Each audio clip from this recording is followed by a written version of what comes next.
Estudo de emissões no aterro de Biguaçu, Santa Catarina.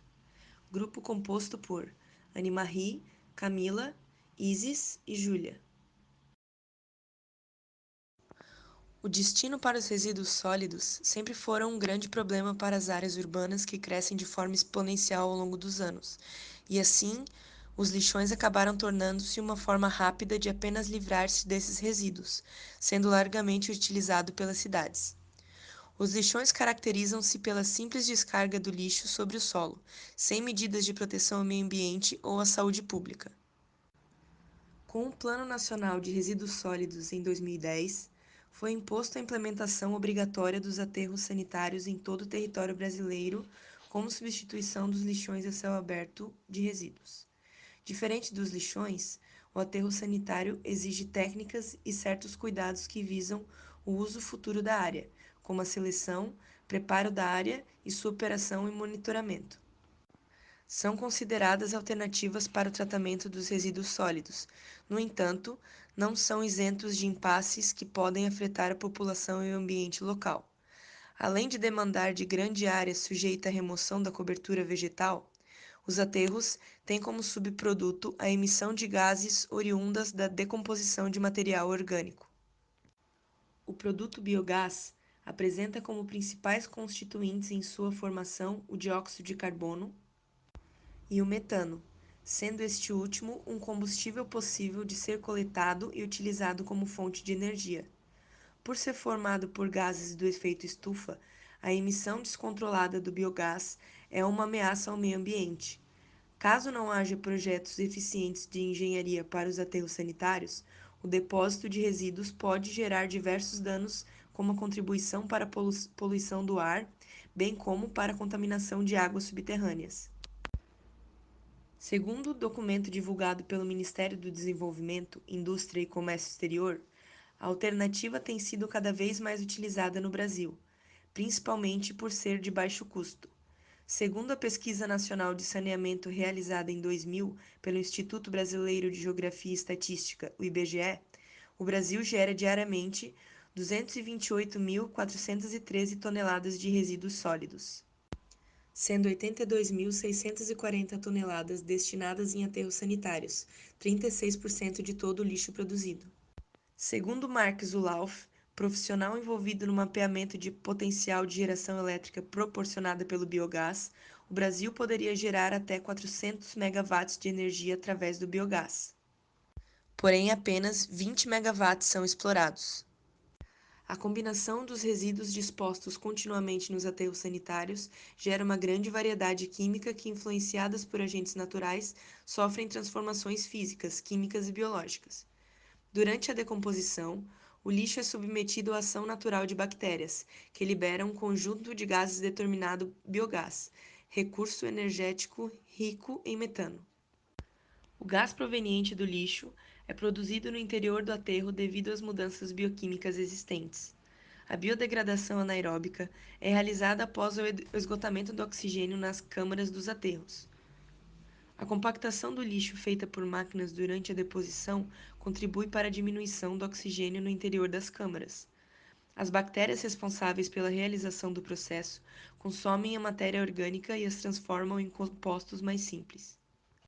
Existem 3 grupos de micro-organismos que atuam no processo: os micro-organismos hidrolisantes fermentativos, responsáveis pela quebra das ligações nos polímeros e a produção do gás carbônico, os acetógenos, responsáveis pela produção de ácido acético, e os metanógenos, que produzem metano.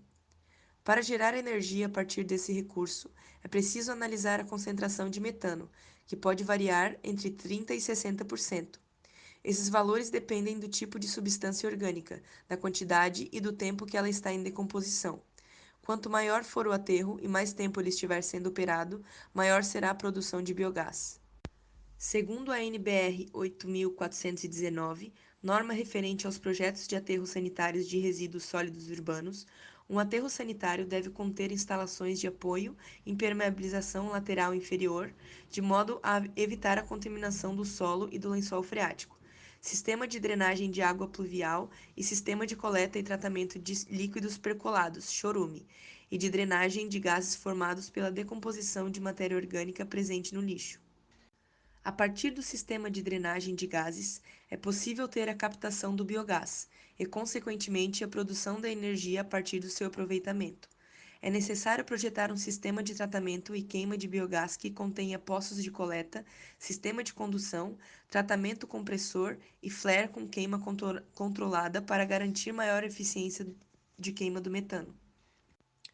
Os mesmos cálculos foram utilizados para encontrar o fator de emissão para monóxido de carbono e material particulado. O aterro sanitário, localizado no município de Biguaçu, Santa Catarina, recebe todos os dias cerca de 900 toneladas de resíduos vindos de 23 municípios da Grande Florianópolis e região.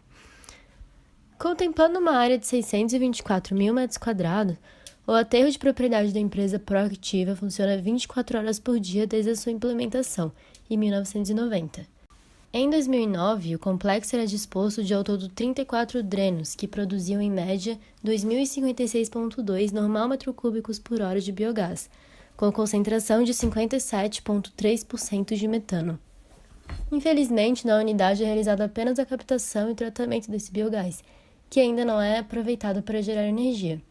Segundo o engenheiro mecânico Alexandre Takahashi, se essa quantidade de biogás fosse aproveitada para a produção de energia, poderia ser gerado 2.350.000 kWh por mês de energia elétrica. Tendo em vista que uma residência gasta em média 250 kWh por mês, o aterro de Biguaçu poderia fornecer energia para 9.400 residências. Em Santa Catarina, o aproveitamento do biogás para geração de energia existe. A cidade de Itajaí foi a pioneira para a implementação de uma usina de geração de energia elétrica a partir do biogás proveniente do aterro sanitário, de porte médio da região, onde são depositadas cerca de 300 toneladas de resíduos sólidos urbanos por dia. A empresa Itajaí Biogás e Energia iniciou as suas operações em abril de 2014, com um sistema capaz de gerar até 1 MWh. O gás drenado por um aterro é geralmente constituído de 60% de metano, 35% de dióxido de carbono e 5% de uma mistura de outros gases como hidrogênio, nitrogênio, gás sulfídrico, monóxido de carbono, amônia, oxigênio e aminas voláteis. Vamos falar de cada um com mais detalhes a seguir. Dióxido de carbono. Considerado como principal contribuinte ao efeito estufa, tem grande geração por ação antropogênica, mas também devido à respiração dos seres vivos. Seus efeitos à saúde geralmente estão associados a doenças respiratórias, com maior vulnerabilidade em idosos e crianças.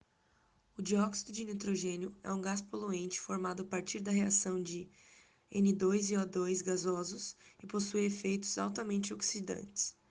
É componente essencial para a formação de ozônio na atmosfera. Suas fontes podem ser naturais, a partir dos vulcões, ações bacterianas, descargas elétricas ou antropogênicas, como a partir de processos de combustão por fontes fixas ou móveis. Ele é tóxico à saúde humana e animais. Atinge principalmente idosos e crianças. Altas concentrações desse gás podem provocar doenças respiratórias, problemas pulmonares e agravamento de sintomas em alérgicos. Para o meio ambiente, pode levar à formação de smog e chuva ácida. Esse gás, ao ser oxidado na atmosfera, vira ácido nítrico, sendo prejudicial ao meio ambiente pelo seu potencial de corrosão. A chuva ácida, ao cair na superfície, altera a composição química do solo e das águas, atingem as cadeias alimentares, destrói as florestas e lavouras, corrói estruturas metálicas, monumentos históricos e edificações. O monóxido de carbono é um gás inodor e incolor. Ele é liberado na atmosfera durante processos de queima de combustíveis gerados em condições não ideais, ou seja, quando não há oxigênio suficiente para realizar a queima completa. Em áreas urbanas, a maior taxa de emissão é resultante dos veículos de transporte. Para o cálculo da estimativa de emissões, obtivemos alguns dados da literatura. Temos que 1 tonelada de resíduo sólido urbano gera em média 113 metros cúbicos de metano. Temos também que o aterro de Biguaçu recebe diariamente, em média, 900 toneladas de resíduo sólido urbano. Com isso, conseguimos estimar a quantidade de metano produzida diariamente no aterro.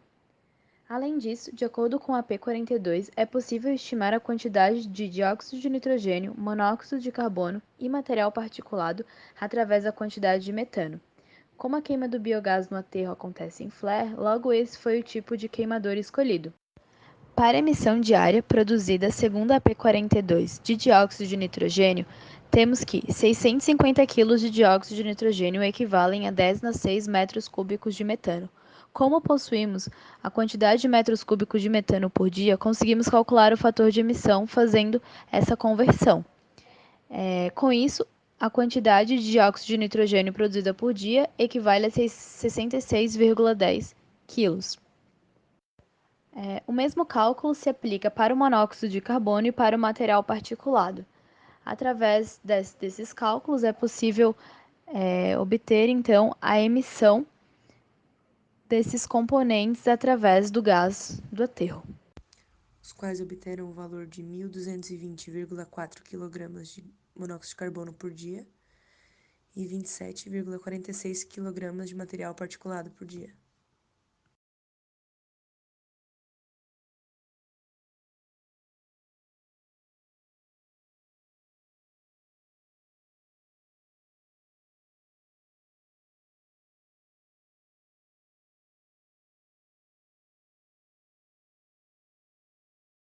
Não existe, a parâmetro nacional, uma legislação específica que limite os gases emitidos por um aterro.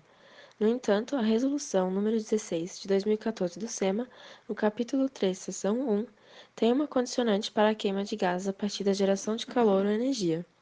Sabe-se que nos aterros, os gases antes de serem lançados pela atmosfera são queimados. Assim, tem-se como base os seguintes parâmetros. Pela tabela, temos valores de concentração em miligrama por normal metro cúbico para material particulado, monóxido de carbono, NOx e SOx, para 5 faixas de potência térmica.